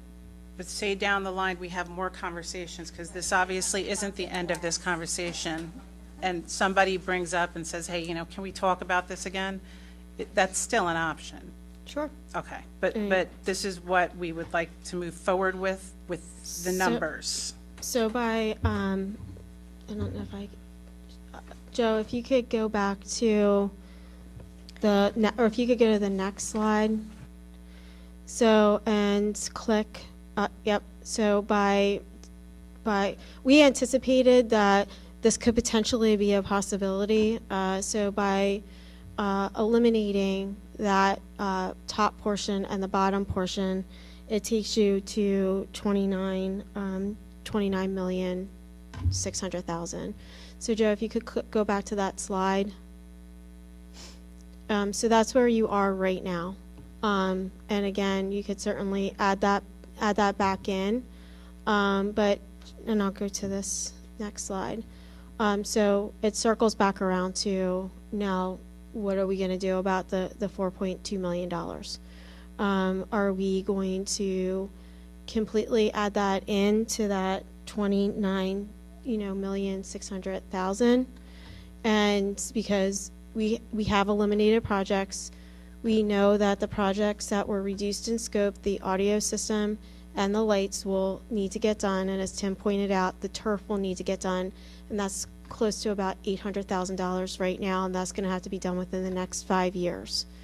The capital fund project, or the capital fund right now, you're at $100,000. So you either, take it up front, or you can raise taxes at the time you're trying to do these projects. So there has to be a deep discussion about this, so we can go back to Jamie to find out exactly how much we're borrowing. But didn't you say that we could make up the 4.2 with rebates, the 400,000 from the reduction, and something else? You will get close to it, but you're at $100,000. Or about 2.3 in rebates, probably $1 million in interest earnings, another 400,000 from the 29.6, so. What's the time period that we have? That's 3.6, so What- you're close to it. How long do we have to pay it back? I thought it was 36 months, or was it 18 to 36 months, Jamie said? For, For for the 4.2. You don't have to pay it back. What you have is a resolution that you are going to pay it back with bond proceeds or the use of the bond proceeds in one way or another. So what you did is approve that we can do these projects with the ability to pay it back in the future. But that's what a reimbursement resolution is. So otherwise, if you didn't do that and we did the projects, you cannot put it back in the fund, into the capital reserve account. The capital reserve account is pretty much set aside that has to be used for capital projects. Right.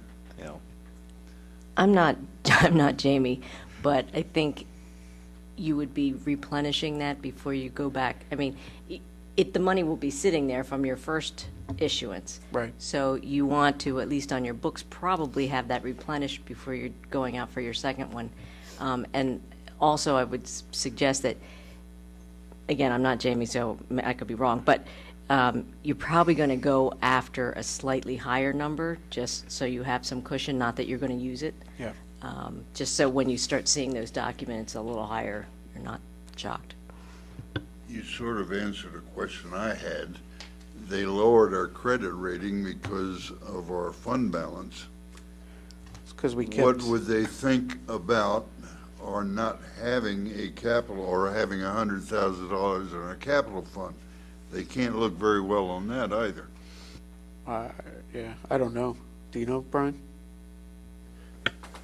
they probably would downgrade us on the second issue Okay. if we didn't try to replenish it. It doesn't mean to replenish it all the way, but, you know, we should have some type of fund balance, because of the reason they gave us a negative outlook, they didn't downgrade us, but they said, if you don't start stopping using your fund balance, we are going to downgrade you. So You know, what's because the, there's history of constantly doing budgets that do not balance. so what is the administration's recommendation here? That's ultimately what I guess I would like to know is what is the best thing we can do where we're not affecting our credit rating and getting our fund balance back to a solid state. Do you have a recommendation? I can, my recommendation is borrow 30 million, keep under the 215s. You have 29.6 here, take 400,000 towards replenishing it. In a year and a half, when we get the rebates back, put that in and earn interest over the next 6 to 8 months on the money that's there, and put that, we're up to probably 3.6. And hopefully those rebates are a conservative number. I think that we might be able to get more on that, because there's some unknowns. If we can prove there's certain things like the Rifton, if we can get them to accept that as a project. So Rifton, so what, we're actually using rebates in sort of two ways. There's rebates from the utility, and I believe our number is conservative at $250,000. Based on just the junior high school, we received $125,000, about half that $250,000. So I think with some of the other work we're doing, I believe we'll be north of $250,000, but I'm going to hold it $250,000. There are, earlier there was some discussion about the Inflation Reduction Act, the IRA. Where there are geothermal heat pumps, and your school district has 2 buildings of this, with this technology, that parts of those systems are definitely qualified for the tax credits. And you say, well, we're a non-taxable entity, you will receive a check from the U.S. Treasury in the amount of the tax credit for public and nonprofit entities that are all eligible for this, in addition to the private. So, so Rifton is a geothermal heat pump school. The equipment we're replacing there is the heat pumps themselves, and the heat pumps and the controls, we believe, in that school together, about 40% of the total HVAC and controls costs will come back. At Owatton, we're doing a controls upgrade on the geothermal heat pump. We're awaiting the IRS ruling. This is very subtle because we're not touching the equipment, per se, we're touching the controls for the equipment. And would that qualify? Because it is a heat pump, geothermal heat pump system. Why wouldn't that qualify? But that's the one that's kind of at risk. Well, while we're on the topic and you're up there, John, I do have a question on the controls. So what's the, do you know what the age of the controls are at the schools that we're replacing? Yes. So the high school is, I think, thank you. Yes, very much. could you please share that? The high school is, I think the latest version was 2003 or 4 when the addition was put on. That was probably the latest time that it was upgraded. 92 is the last major renovation. Yeah. I don't think the controls for the whole building are that old. So controls 20 years old there? Yeah, Okay. they're definitely an older generation. Parts are not available. Okay.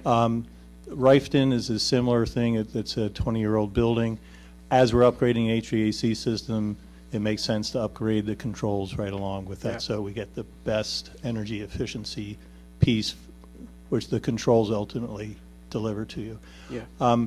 In Owatan, that building was built and opened in 2012. Yeah, it was about 12 years ago. Yeah.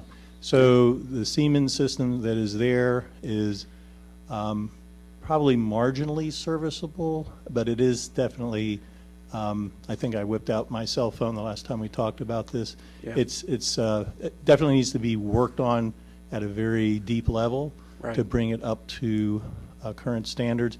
Today, it's not accessible, and Siemens is not responsive to this district for servicing the system. So our recommendation is to bring that control system to the same platform, which would be the Johnson control system, as the rest of the district. So over the course of the next 15 years, do you foresee, in your own personal opinion, the district or Owatan Creek needing to get an HVAC revamp? So, so it's, what do we say, it's 12 years old. It'll be at the end of 15 years, the heat pumps will probably start needing, there's a bell curve of failure, maybe Right. 1 or 2 of the heat pumps has failed already. But by 15 years from now, I would not recommend replacing those heat pumps today. They Sure. have service life, there's Sure, asset yeah. value there. Probably in 10 years from now, there should start to be a planning discussion of how soon, and probably by 15 years from now, what we're doing at Rifton would happen at Okay. Owatan. So then those controls, you would essentially see the new controls that we're putting in, that will probably have a life of about 15 years then. Yeah, the upgrade to controls, the front ends are more frequent. There's patches and all that kind of on the software side. Eventually, the controllers and that sort of technology will be superseded with something else, and the parts will become unavailable probably in a 10 to 15-year period. We're seeing controls that are 20 years old that are not being serviced anymore. Okay. Johnson, I think, has committed as much as any of the large controls companies to backward compatibility, but even they are having limits. And if we didn't upgrade Owatan's controls, would you say it's a fair assessment to say it would probably last another 8 years like the other controls are at the other buildings? I don't know all the details, but I don't believe you're getting performance out of your building from a comfort level today, because the controls are not being maintained and are not serviceable and not accessible by the staff. Yeah, I know somebody that works in that building. I haven't heard anything personally, but I'm willing to, I'm sure if there is issues in there, I'm sure administration's hearing from it.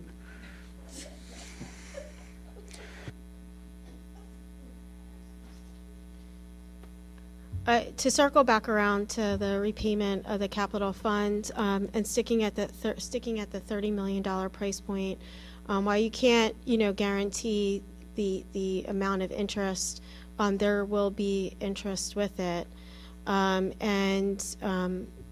Brian very, very wisely decided that when he was crafting the budget, he put $6.4 million towards the repayment of the debt service, which is essentially in regular people's terms, a loan. So that first year, 2024, according to Jamie, is about $5 million. So Brian there is money set aside here in case something else breaks, and that just kind of seems to be the track here, that things break, and you can't predict that. Putting Brian on the spot, at a $30 million price point, what would be the repayment on this loan then for the next X number of years? Right now, I think we're probably talking about 6.48, so maybe 80,000 more, but I'll work with Jamie, because the 14th year, we're less than half of the total debt service, so we might be able to play with that to keep it right around the 6.4. This year, I actually have the 6.4 budgeted because I didn't want to show a shock in future years, like next year we'll go up to 6.4, the following year going up to 6.4. So the other thing I would suggest, if the rest of the budget comes in the way it should, we'll have that surplus that you can basically transfer to the capital reserve fund, about $1 million that I over budgeted for, because if we would have, I would not put a budget for the future years with having a drop this year and then have to increase. When we made this decision last year on budgeting, we dropped the debt service by $2 million, even though this year would only be about 5.1. So I budgeted the 6.4. So when you discussed the tax increase for next year, when we did a 0% That this year. had nothing to do with the Okay. debt service because we put in the 6.4. Okay, so that Yeah. 2.6 that was projected as an increase, what did that include? Inflation, or? 3.25% in rates on $30 million, plus benefits, probably a 10% increase. So 2/3 of a budget at increasing about 3.5% to 4%. That was just based on maintaining current levels. And it was important for multiple reasons why we, have this conversation and make some decisions regarding these projects and a direction for borrowing and how much money what that was gonna look like, because it's October and it is budget season. So Brian has already started working on the budget. As anticipated, we do see that there is going to be a tax increase. Exactly what that is at this point, we do not know, because of inflation, and we do have these other financial considerations. Right now, there's unexpected additional repairs and maintenance. We already saw it with the water softeners, the water heaters. We have the fire system, the elevator. Those were things that we just had the fire system, evaluated in August. It's a yearly inspection, and it passed with flying colors. We met this morning, Stephen Bickerstaff, Brian, Joe, Dawn, and talked through this. So there is always that unexpected. So the capital fund balance is important. The inflation is something that we're all kind of grappling with. I also wanted to add to that, in the budget, the board agreed to put between $450,000 and $500,000 a year. We have $460,000 a year towards maintenance projects similar, and that's what we paid the water heating system, the softener systems. We met today and we talked about, okay, what's next?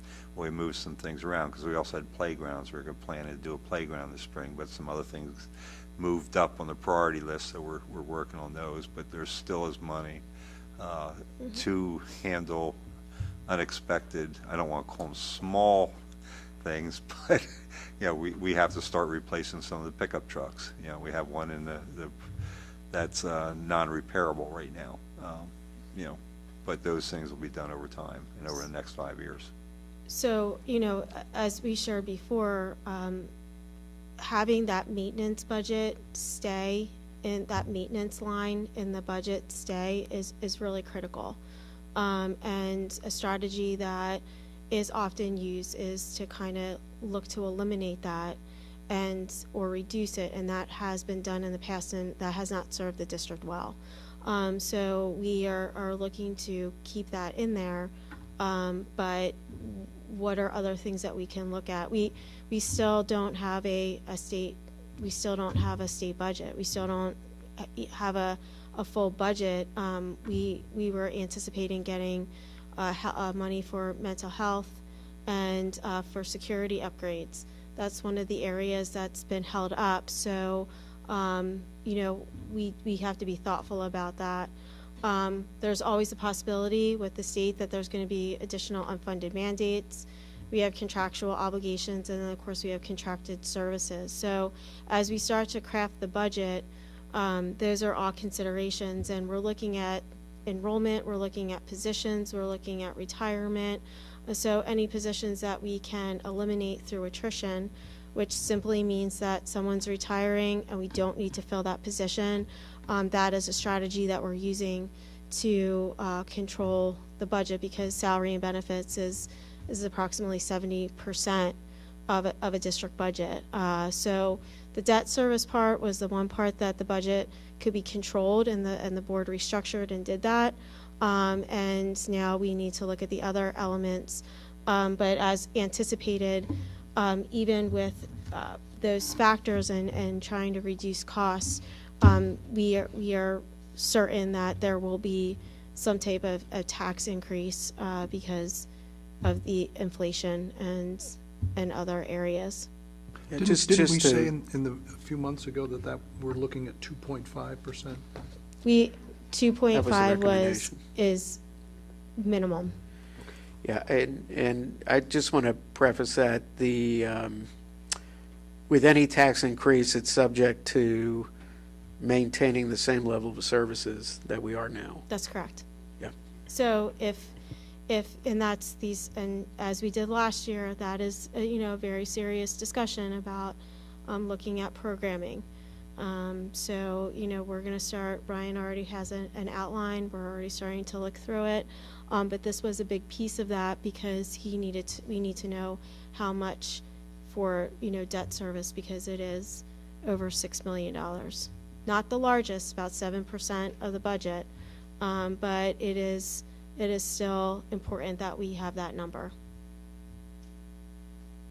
And is to keep it at that number, Brian, if I'm reading you correctly? Correct. The restructuring basically brought us down to being able to have a balanced budget instead of every year fighting a deficit from the previous year. We were at almost 11 point something % of our expenditure budget was debt service before, which was high for the county and high for everyone else, but we were also paying off debt within 7 years. Now we're out to 14. Right, thanks. Does anybody have any other questions? Okay, so that is the end of our work session. We will take back this information, have it prepared for Jamie to move forward with the financing. And then if any other numbers would change, Quandel will communicate that to us, and then we will update the board and the community as soon as we have that information. Can we just real quick go over the timeline then? Sure. We have 4 meetings left in the calendar year. Can you just let us know what these next 4 meetings look like, and when, if there's 2 votes to take out 2 increments of money, when those votes will take place? So not the timeline for projects, okay. All right, so we're dealing with multiple timelines. So we'll have this information prepared for the CAL with everything that we discussed today, and that will give Jamie time to put together what this will look like as far as the $30 million, the repayment.